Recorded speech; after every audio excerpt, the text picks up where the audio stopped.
Okay, we left off last week. Oh, first of all, today's shir is L'Zeicha Nishmas Rivka Bas Yeshua Zal, Nisham Shav and Aliyah. Okay, what did you say? Yeah, we left off last week in middle. We spoke about this this interesting idea of that Reb David Kohen, the Rav Nazir, wrote in the name of his Rebbe Rav Kook about possibly having, outlawing meat, possibly banning meat because it's Sar B'L'chaim and etc.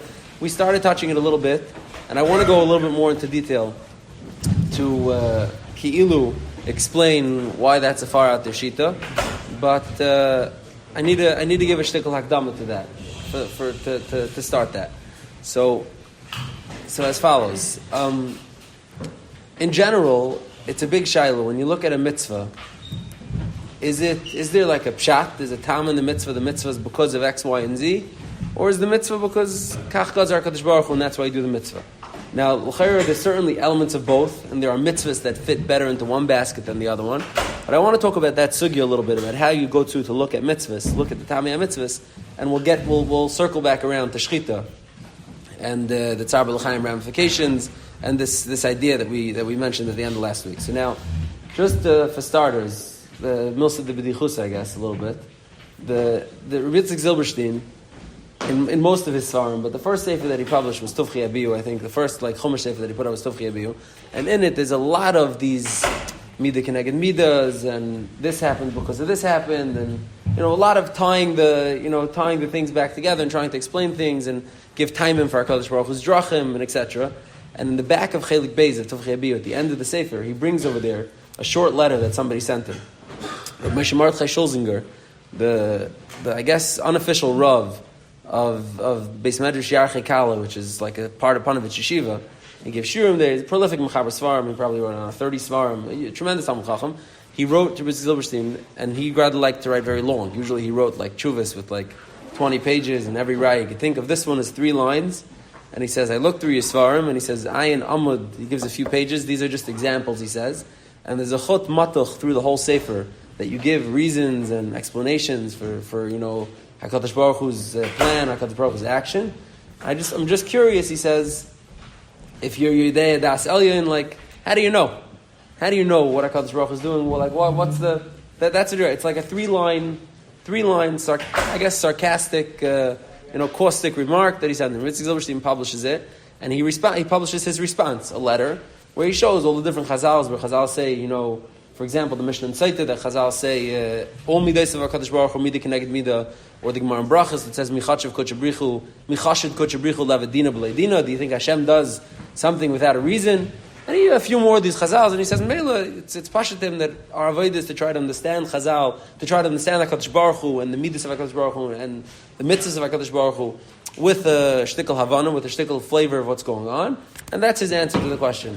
Rabbi Yankel Galinsky was once speaking at a Sheva Brachas where Yitzchak Zilberstein was there, and he made a little fun of this back and forth that Yitzchak Zilberstein had with the Moshe Mordechai, and he said, I read in one of his svarim a story about a young man who heard the story about Rav Chaim Kanievsky with the Chagavim that everyone knows, right, that the grasshopper landed on his windowsill, and this young man, made fun of the story. He said, please, come on, stop it, it's not a thing.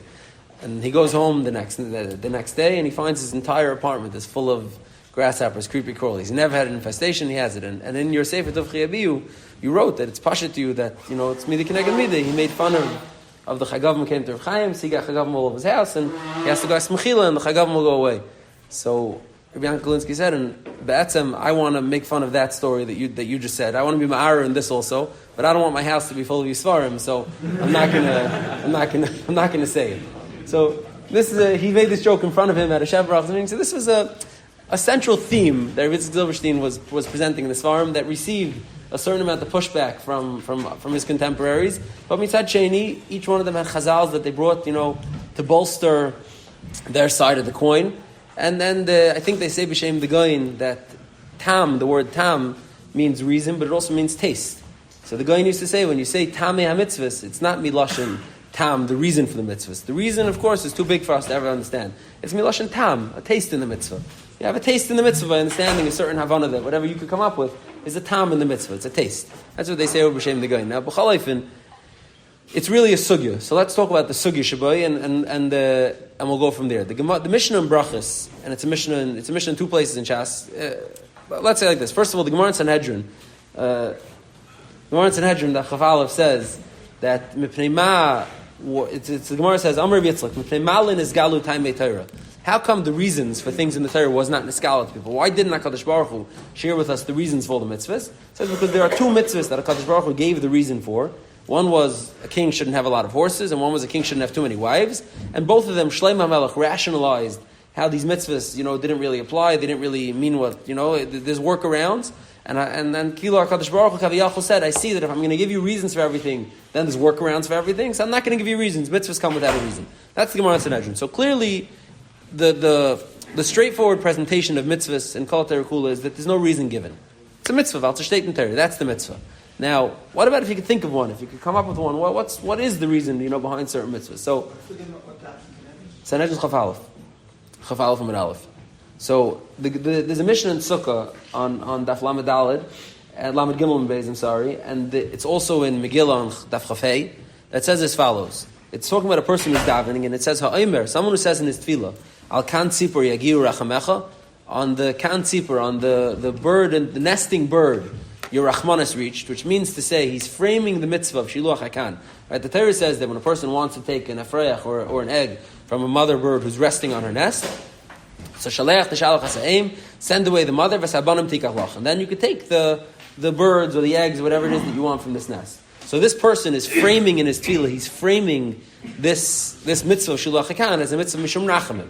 HaKadosh Baruch Hu wanted to be meracham on the birds, and therefore he made this mitzvah of shiluach hakan. So ha'omer, someone who says in his tefillah, al kan tzipor yagiu rachamecha, that your rachmanis reached, on a kan tzipor your rachmanis reached, mishatkin I say. We quiet him down. We don't allow him to say such a tefillah. So it's a cryptic line in the Mishnah, so we don't allow him to say such a tefillah. So it comes along to the Gemara, and the Gemara brings a machlekes, two man da amrim, to explain what the pshat in this is. One man da amr says the reason is, Rabbi Yosi bar Oven, Rabbi Yosi bar Zvida, chad amar b'nei shematel kina b'maisa bereishis. And this is a strange idea. You're making jealousy b'maisa bereishis, which implies, so to speak, that of course the reason why HaKadosh Baruch Hu said to send away the mother bird before you take the eggs is mishum rachamim. But let's say juxtapose it to other mitzvahs, let's say shchita, for example, or something else, where an animal gives its life and it's not as pleasant. So, you're being matalkina bein ma'aseh bereishis. Like you're going to have the way Taisa says it, the sar of other things are going to protest and say, you're meracham on the bird, you're not meracham on me, you're matalkina, that's not a good idea. The second time the Gemara says, is v'chadam pnei she'oisem midaisav shel HaKadosh Baruch Hu rachamim ve'eino el gzeiros, and this is the part that's relevant to us. You're making the midas of HaKadosh Baruch Hu into rachamim. You're saying that the midas, the mitzvahs of HaKadosh Baruch Hu misham rachamim, that they have rachmanis ve'eino el gzeiros. They're not because you can understand that they're rachamim, they're misham tzar v'l'chayim. It's to help the mother bird. It's gzeira. This is what HaKadosh Baruch Hu said. If you want to take eggs, you send away the mother birds. That's kacha katuv. It's not rachamim. That's what the second man in the Gemara says. And Rashi says. Rashi teaches midaisav mitzvaisav v'hu loy l'rachamim asa. You're making midaisav means HaKadosh Baruch Hu's mitzvahs, and they're not l'rachamim asa. El lahatel al Yisrael chukei gzeiraisav. That we matel al Yisrael the chukei gzeiraisav lahidia Hashem avadav.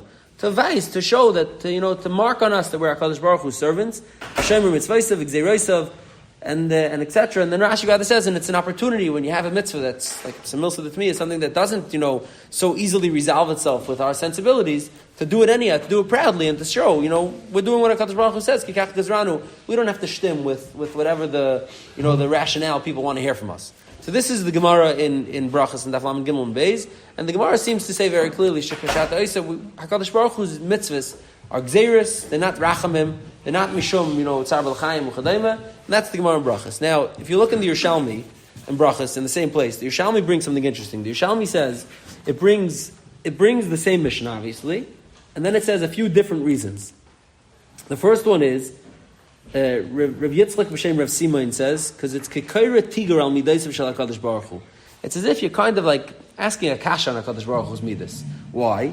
Because you're saying, what's implicit in what you're saying, what you're saying is, Al kan tzipor higir rachamecha, v'aloi seyesh la higir rachamav.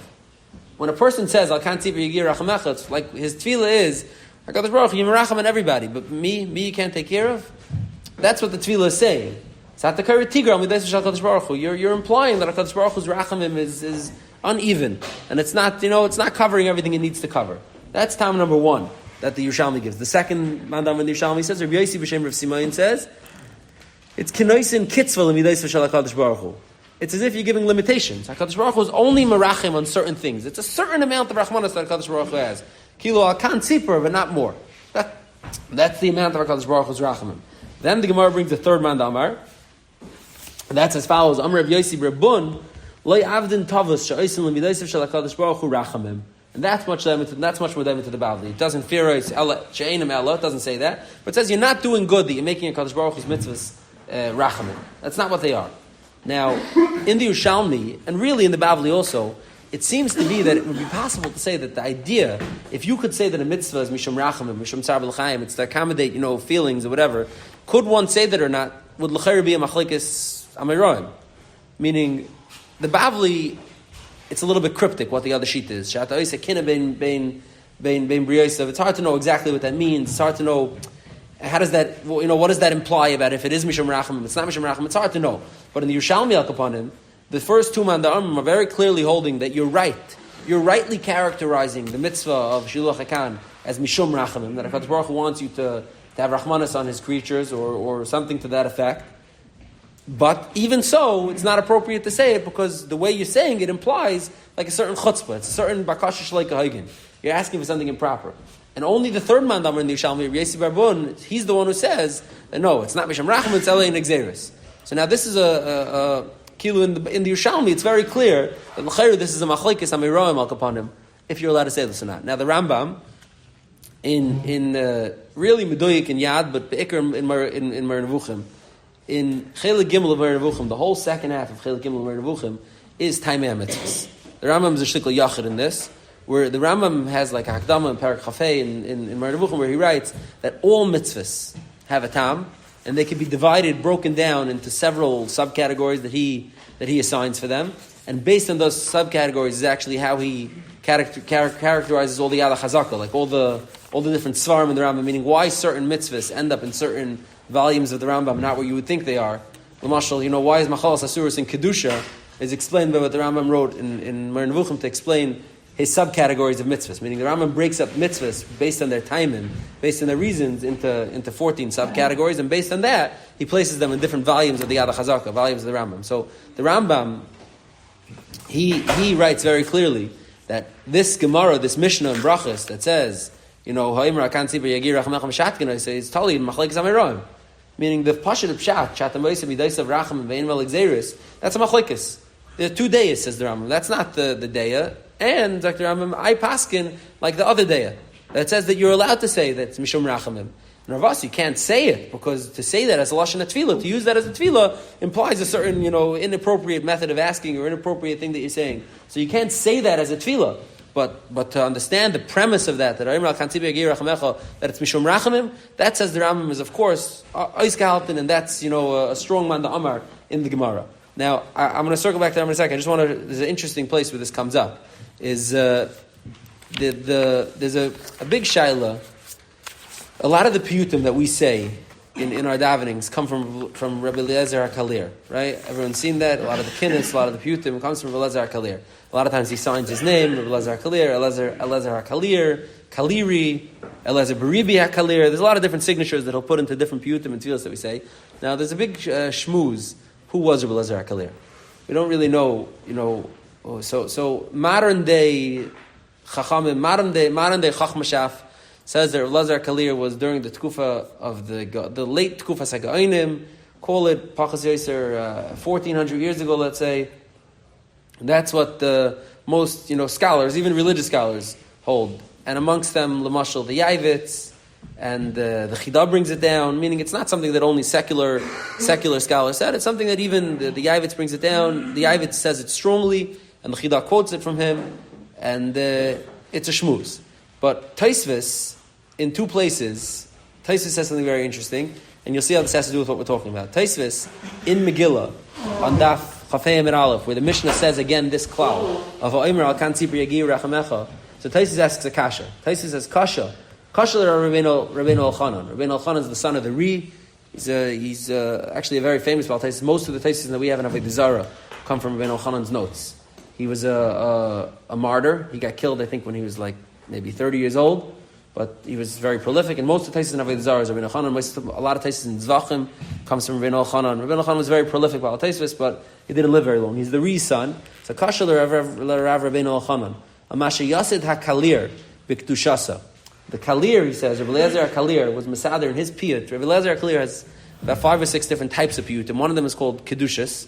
And Kedushas are really, they go like where Kedusha goes in Shemona Esrei. This one's from Musaf for the second day of Rosh Hashanah, this kasha that he's asking. It's from Musaf the second day of Rosh Hashanah, where basically Rabbi Eliezer HaKalir writes a piyut that swaps out Kedusha. You take out Kedusha, and he writes a new piyut, which is 3 times as long and includes all the things of Kedusha, but in its own way. So it's built in the same, answering the same context of Kedusha. They're called Piyutei Kedusha. He says, Sheyasad Rabbi Eliezer HaKalir Shanu Oimrim B'Yom Beis. Over here he says Yom Beis Shel Pesach, but today this is the piyut that we say Yom Beis Shel Rosh Hashanah. But and this is the line in the piyut. It says, Tzadku Oisev Espinoi Le'Sishchatu B'Yom Echad.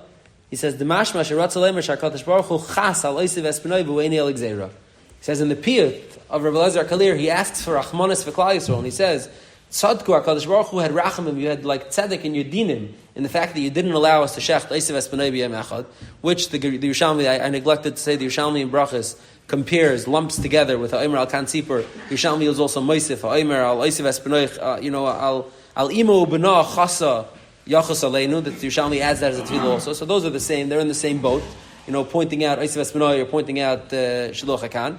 And the Rabbi Eliezer HaKalir in his piyut that we say in Rosh Hashanah, in his piyut Kedushasa, says that it's Mishum Rachamim. So Frek Taisvis, according to what the Gemara is saying, that it's Einim Elad Mishpah, how could Rabbi Eliezer HaKalir say this? Now, if Rabbi Eliezer HaKalir was, if Taisvis understood that Rabbi Eliezer HaKalir was from the Tekufas HaGoinim, there would be no kasha, right? I mean, okay, you can't ask a kasha on a Gemara from something a Goin says, right? You can't ask a kasha on the Gemara from something a Goin says.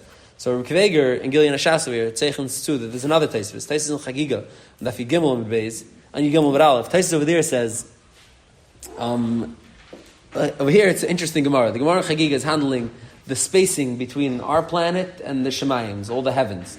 How many Kemahalach, Chamesh Meis Amma, Kemahalach this, Kemahalach that. The Gemara in Chagiga is Mayrich about several places in Shas. The Gemara is Mayrich about how many Amas every Rakia is and the spaces between the Rakia.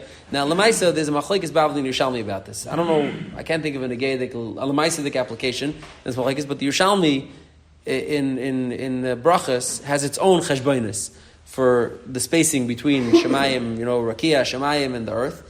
And there's a difference, meaning it's several hundred, Mahalach Amas or whatever. So, Taisus in Chagiga, where the Gemara makes this calculation, Taisus asks again that in Rabbi Eliezer HaKalir's Kedushasa, he calculates the spacing like the Yerushalmi, not like the Bavli.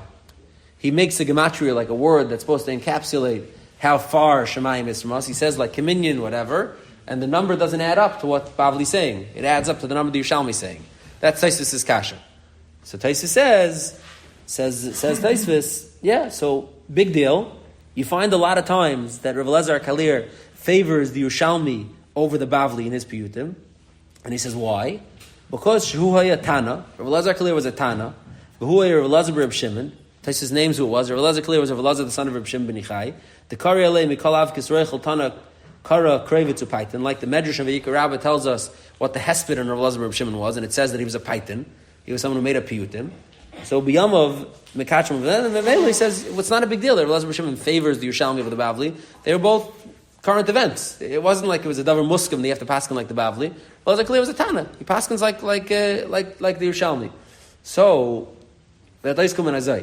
if you hold like Taisvis that Rabbi Eliezer HaKalir was a Tana, which is what Taisvis holds throughout. Rabbi Eliezer HaKalir was a Tana. He was Rabbi Eliezer Reb Shimon, and the Rashba in Shuvas the Rashba says it was Rabbi Eliezer ben Arach.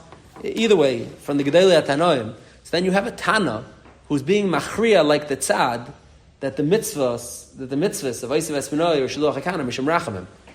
Because if Rabbi Eliezer HaKalir in his tefillah is saying, tzadku rachamecha on X, Y, and Z, so he's clearly being machriya, not like the Mishnah even. Forget about the Gemara, forget about the Deis and the Bavli that are arguing back and forth. If the reason of the Mishnah and Brachas is Mishum, you're not allowed to say Mishum Rachamim more, it's because of something else. You have a Tana. You have someone who could argue on the Mishnah itself, who's saying it's Mishum Rachamim.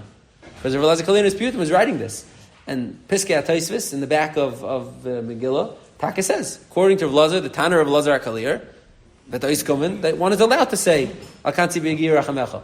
So we have kilo machlekes tanoim, if you're allowed to, and this, says the Rambam, is to him pashut, that this is something that's solid in machlekes tanoim, and Mela says the Rambam, we paskin, like Rav Elazar Kalir, who says that you're allowed to say the Taimei mitzvahs, and therefore says the Rambam, I'm going to say the Taimei mitzvahs, and many of them are Misham Rachamim. That's what the Rambam says, and many of them are Taka Misham Rachamim. Now, there's just an interesting postscript to the Rav Elazar Kalir Shmuz, is Rav Elazar Kalir, I mentioned, signs his name a lot of times, Rav Elazar, it's not Reb, it's Elazar HaKalir Beribi. That's what he signs. Now, the name Beribi, it's unclear. Rashi is a steer in Rashi in a few places, and it's unclear what Beribi means. But Beribi means like the God Ladar, Beribi, the God Ladar, or Beribi is a name, just another name. Now, if Beribi means the God Ladar, it's a little bit strange to sign your name, Elazar Kalir Beribi. Most people don't sign the names, Yosef Shalom Yashav God Ladar. Like it's just not the way that a person would sign his name. So if Elazar Kalir signs his name Elazar Kalir Beribi, so that gives us a little bit of implication as to what the name Beribi means. The Neiv Yehuda has a whole tshuva about this, but the Neiv Yehuda says that L'daite Beribi has to be God Ladar, because Beribi, no one had two names in the Mei Chazal. So you couldn't have Yochanan Beribi, Shimon Beribi, Hoshea Beribi. Doesn't make sense. You can't have two names.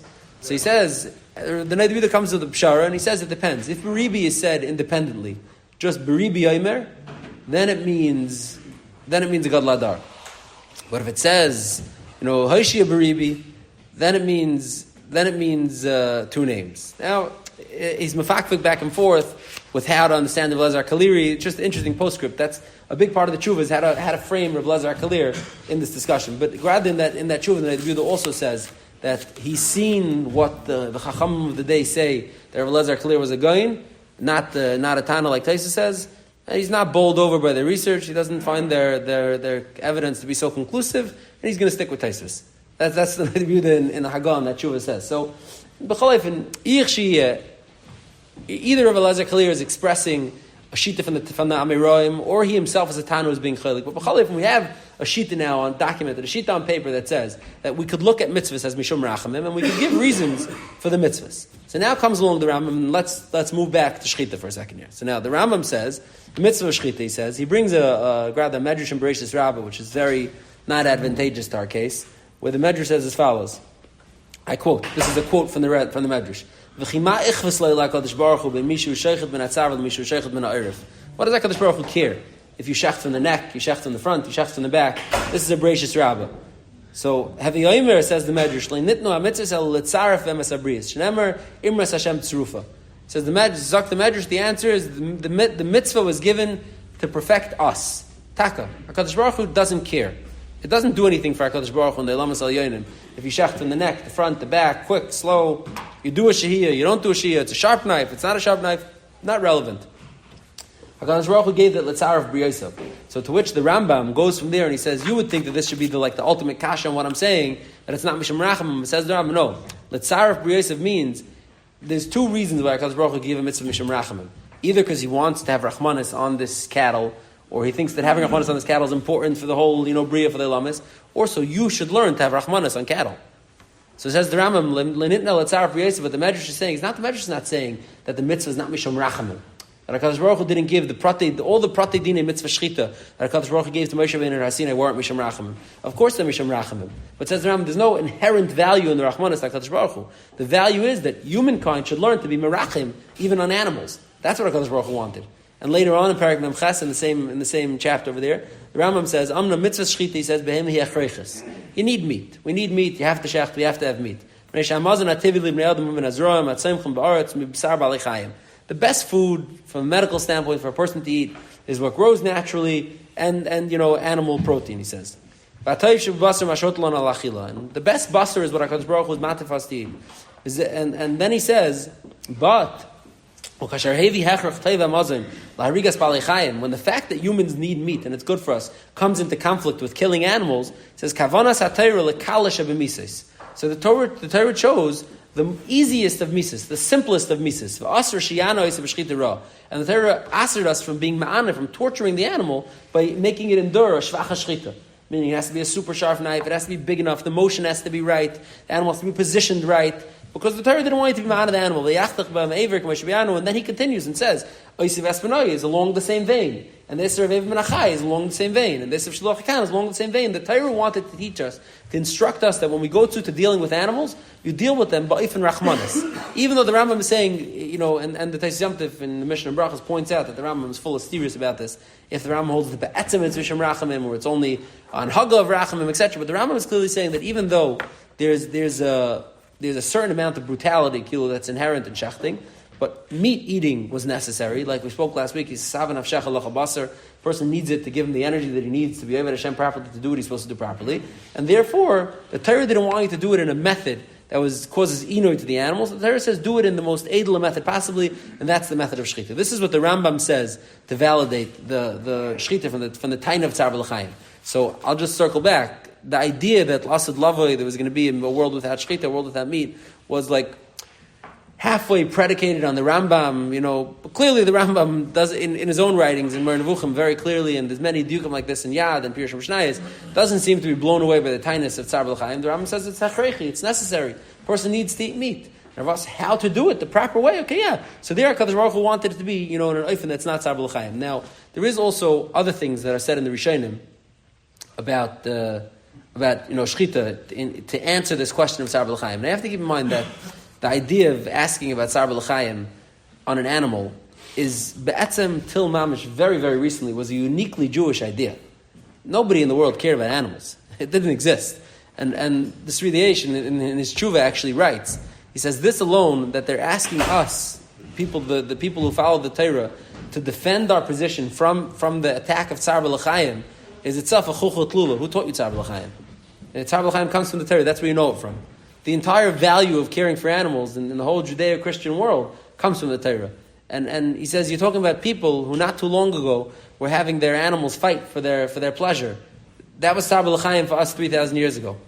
Like, you're asking us about Tzar B'Lachayim. He says the whole thing's an insult and a joke, that we should have to answer to you about Tzar B'Lachayim. And Sri Deyesh writes this, and he says, and the irony of it was very clear to everybody, because the people who manned us with Tzar B'Lachayim then went, was it from 1933 to 1939, 6 years later, and slaughtered tens of millions of people throughout the entire Europe.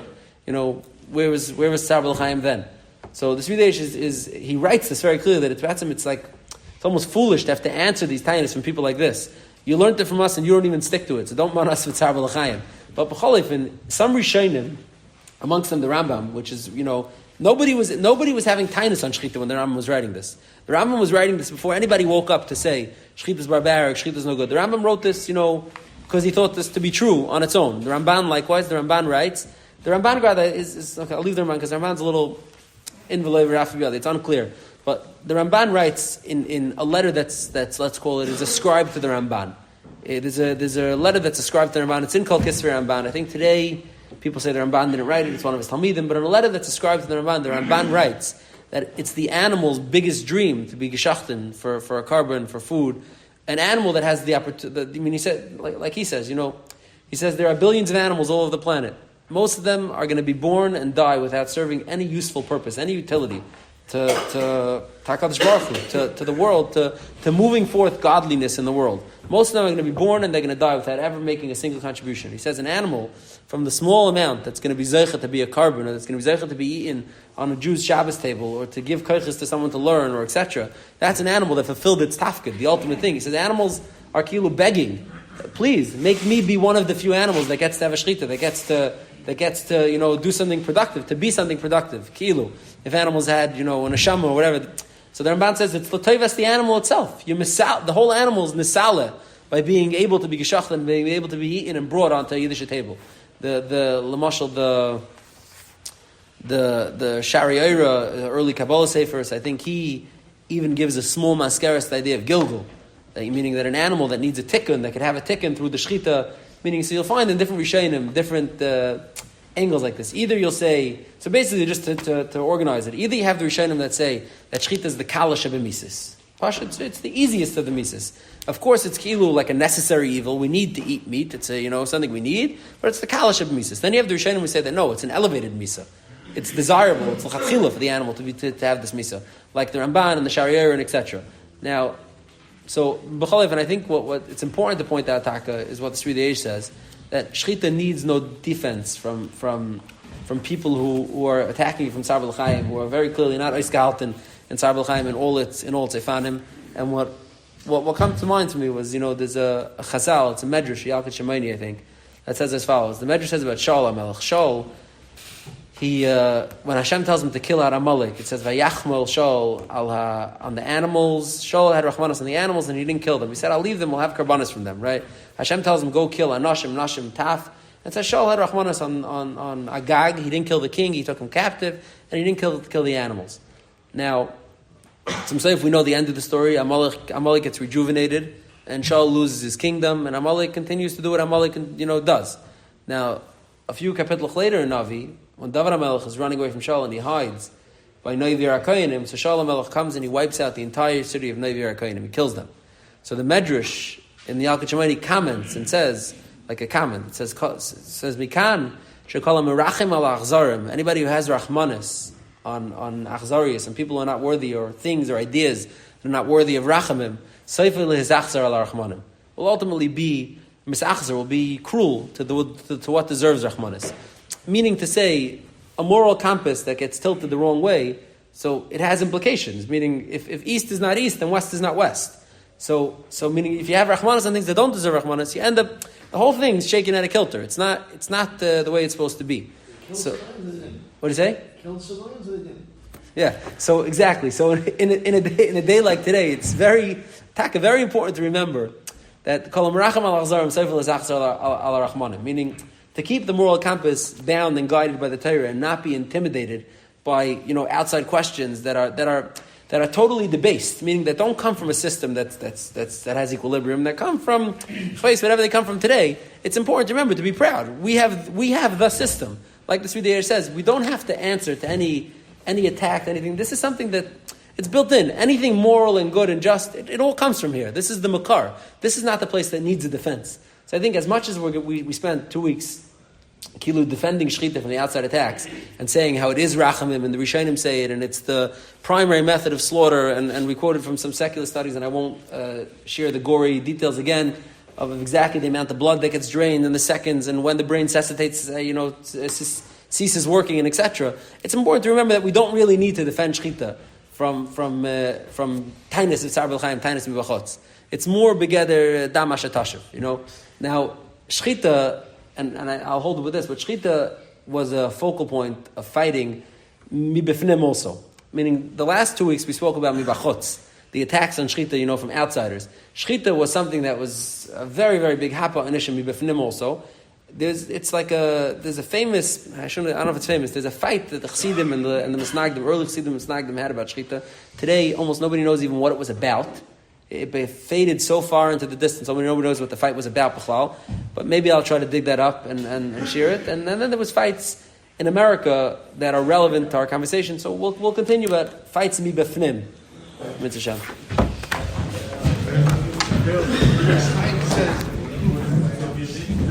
You've just experienced another Torah class brought to you by TorahAnytime.com.